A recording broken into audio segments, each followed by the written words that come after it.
В Сыктывзинском районе Коми нашествие волков. Местное общество охотников и рыболовов со ссылкой на полицию сообщило об активизации хищников.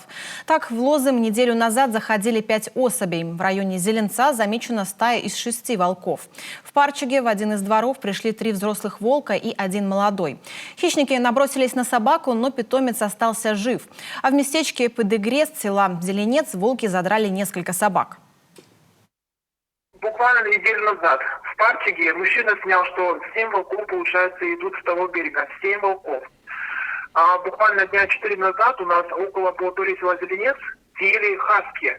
Через 2 дня, получается, съели еще 2 собаки. В Парчиге 3 дня назад съели 2 собаки прямо в центре. И теперь уже к нам пришли. Сегодня утром пошла за машиной, около гаража прямо кишит следов. Берите тревогу, потому что метро детей ходят пешком. А идти пешком надо полчаса до нашего дома. Понимаете, это уже в страхе мы живем. Администрация Зеленца выпустила предостережение, попросив взрослых и детей отказаться от выхода на улицу в темное время суток в одиночку. Обо всех встречах с волками просят сообщать в дежурную часть полиции. Сейчас территорию Зеленца и его окрестности патрулируют охотники.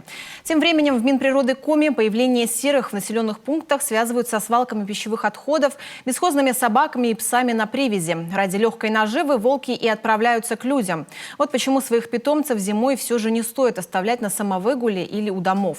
Кроме того, сейчас муниципалитеты актуализируют списки охотников, которые затем передают в правоохранительные органы.